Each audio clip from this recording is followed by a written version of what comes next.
कल्पना की गई थी, आज कहीं ना कहीं वो कल्पना बन के रह गई है। उस कल्पना को अगर हकीकत का रूप देना है तो नौजवान आपको सोचना होगा। अगर आज आप और हम नहीं सोचते हैं, उसी प्रकार हमारी बहालियों को अन्य राज्य के लोगों को बेचा जाएगा, हमारे खेत खलिहानों को कहीं डैम के नाम से, कहीं किसी योजना के नाम से, मिल्स फैक्ट्री के नाम से कॉर्पोरेट के हाथों में दे दिया जाएगा। इसलिए आज झारखंड को बचाने के लिए हर एक नौजवान को, हर एक घर से एक बेटे को आगे आके और एक मुहिम चलानी होगी कि हर एक ग्राम एक जयराम, इस नारे के साथ चलना होगा। मैं अकेला कहां जाऊंगा? कल ही 5 जगह रोड एक्सीडेंट हुआ था, हमने एक ही लाइन कहा कि 5 जगह हम कैसे पॉसिबल है अटेंड कर पाएंगे। इसलिए हर एक ग्राम में अगर वास्तव में मैंने इस राज्य की नींद उड़ाई है ब्यूरोक्रेट्स की, शासन की, तो आप मेरे जैसा प्रयास कीजिए कि हर एक गाँव से एक नौजवान उभर कर सामने आए। और ये तो हमने किया है, पिछले 2 सालों में किया है कि आज इस राज्य में जो राजनीतिक परिवेश है, जो ब्यूरोक्रेट्स की मानसिकता है, उसे तो बदलने का काम किया है। हाल ही फिलहाल हमारा सामना सीधा बन्ना गुप्ता से हुआ था। वहाँ के एसपी ने सीधे बन्ना गुप्ता से कहा कि सर आपको जो करना है बाद में कीजिए, लेकिन इस पंगे में आपका सामना टाइगर से है और वो लड़का बड़ा खतरनाक है, सुनने में आया हूँ पुलिया पार कर रहा है, आपसे रिक्वेस्ट है अपना होर्डिंग उठाए घर चल जाएगा, वो यहाँ आएगा तो बवाल होगा। जबकि अनुमान क्या होता है कि एक एसपी आंदोलनकारी पे दबाव बनाता है कि मंत्री जी से पंगा हुआ है। ये मैं अपनी बड़ाई नहीं कर रहा, आप कुरान से पूछिएगा।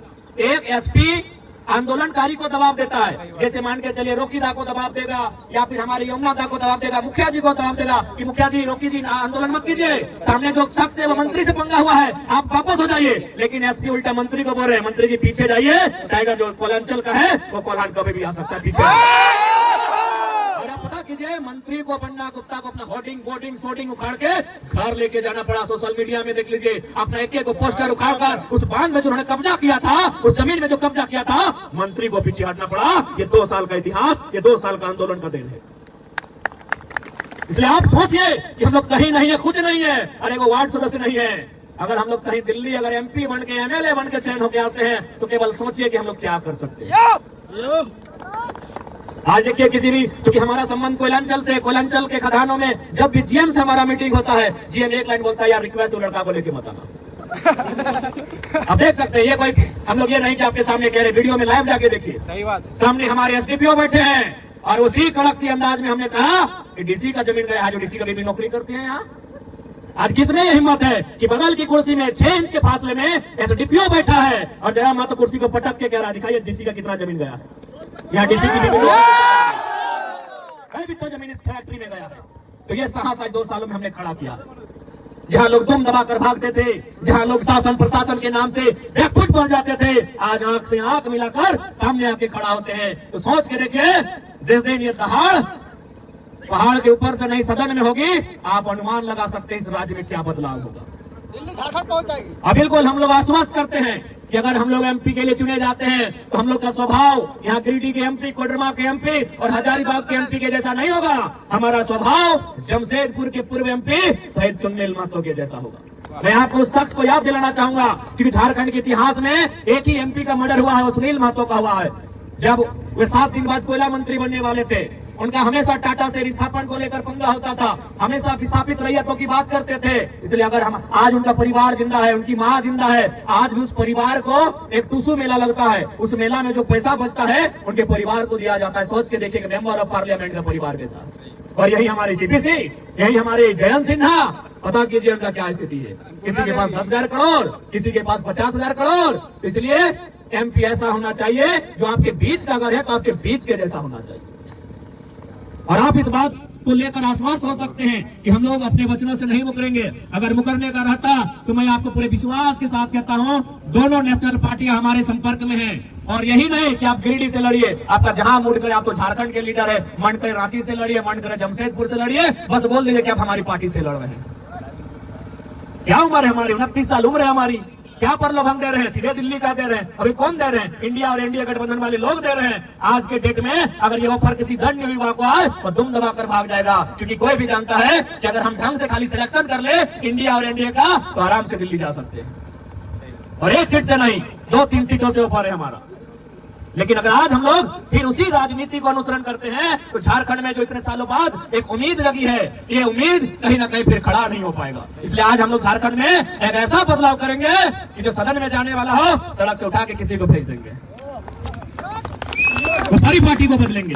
जो बड़ी पार्टी बन गई है, या तो नेता का बेटा नेता बनेगा, या तो कोई सेठ परिवार का बेटा नेता बनेगा। आप झारखंड के पिछले 10 साल के आंकड़े को उठाइए, पिछले 10 साल में जितने नए लीडर बने, चलिए हम नाम ही गिनाते हैं। नेहा शिल्पी तिर्की बनी, अंबा प्रसाद बनी, और अगर 2-4 नाम आप जानते हैं तो गिनाइए। या तो अपने परिवार के कारण बने होंगे, हाँ, एक संजय सेठ बने और पैसे के कारण बने, जयंत सिन्हा बने अपने बाप के नाम से बने। आप झारखंड के पिछले 10 साल का इतिहास हमको बताइए कि कोई लीडर ऐसा आया हो जो अपने टैलेंट के दम पर लीडर बने। हफीजुल हसन अपने बाप के नाम पे बने, एक भी लीडर का नाम बताइए, किसी कम्युनिटी का, किसी समाज का, किसी समुदाय का बताइए। अगर पैसे वाला ही लीडर बनेगा, नेपोटिज्म वाला ही लीडर बनेगा, तो भारत एक डेमोक्रेटिक कंट्री क्यों बना भाई? क्यों बना एक लोकतांत्रिक देश? क्यों बना भारत एक प्रजातांत्रिक देश? क्यों ये संविधान की धाराएं? क्यों ये संविधान? इसलिए आज ये आंदोलन महज एक आंदोलन नहीं, कम से कम इस राज्य की जो विचारधारा है, इस राज्य की जो व्यवस्था है, इसको आज सीधा चुनौती देने का काम किया है। अगर आपको उतना तो छोड़िए, क्या है अपने तारीफ करें, आज दुनिया की सबसे नंबर 1 पार्टी, दुनिया की सबसे बड़ी पार्टी भारतीय जनता पार्टी को भी इस आंदोलन पर सोचने को मजबूर किए हैं। उसका उदाहरण, उसका 2 उदाहरण, जयप्रकाश भाई पटेल। आज कौन पूछता है इस शख्स को भाई? अमर बावरी, जिनको आज विपक्ष का नेता बनाया गया, कौन पूछता? अरे वो बंदा माने या ना माने, उसका जो IAPA ठगना लोग है, वो तो जरा वो तोरे कारण आज झारखंडियन के बीजेपी में वैल्यू मिला हो। मैं ये देखिए ना, गोड्डा के सांसद गैर झारखंडी, जो हमारे गिरिडीह के पूर्व सांसद 5 बार गैर झारखंडी, हजारीबाग के सांसद गैर झारखंडी, चतरा के सांसद गैर झारखंडी, पलामू के सांसद गैर झारखंडी, रांची के सांसद गैर झारखंडी, और सारे के सारे बीजेपी से। तो कहीं ना कहीं अगर आज JP पटेल और अमर बावरी को अगर कदर पद बढ़ा है, तो ये आंदोलन को आप इग्नोर नहीं कर सकते।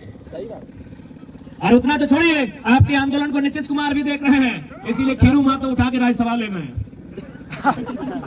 खीरू महतो अपनी राजनीति के अंतिम कार्यकाल में थे, लेकिन उस शख्स को नीतीश कुमार भी उठा के बिहार राज्यसभा ले गए। कहे देखा कि भाई ये आंदोलन जोरदार चल रहा है, आंदोलन का नेतृत्व करने वाला जिस समुदाय से है, उसी समुदाय को लेके गए। नीतीश कुमार और किसी को ले जा सकते थे। इस आंदोलन का सब लोग वाच कर रहे हैं, सेंट्रल पार्टियां वाच कर रही है, पड़ोसी राज्य के लोग वाच कर रहे हैं। उतना तो थोड़ी, हमारे इंस्टाग्राम में अभी भी मैसेज है, कोई फेंका फेंकी बात नहीं। छत्तीसगढ़ के एक विधायक के साथी ने हमें धन्यवाद दिया कि 6 महीना से विधायक जी ने आपका वीडियो देखा, MLA बन गए।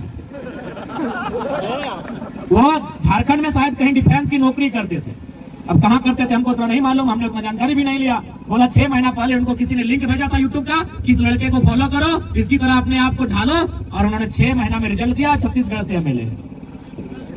तो आज ये एकाएक इतनी सारी चीजें अगर घटी हैं, तो कहीं ना कहीं हमारी आइडियोलॉजी के कारण हम लोग जितनी प्रखरता के साथ, जिनकी मुखरता के साथ बातों को रखते हैं, और उन बातों को रखते हैं जिनको रखने के लिए MP MLA की हवा टाइट हो जाती है।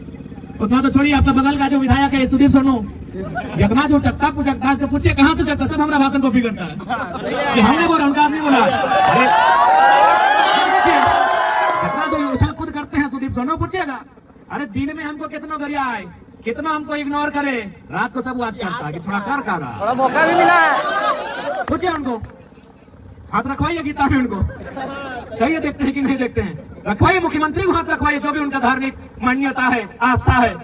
पूछिए उनको कि आप तो भाई 15-20 साल में पॉलिटिक्स में, ये नारा नया नया सुन रहे, कैसे लिया झारखंड, लड़के लिया झारखंड। हाँ, ये नारा भले पुराना है, लेकिन इस नारे को जिंदा करने वाला शख्स है। पूछिए माननीय मुख्यमंत्री को।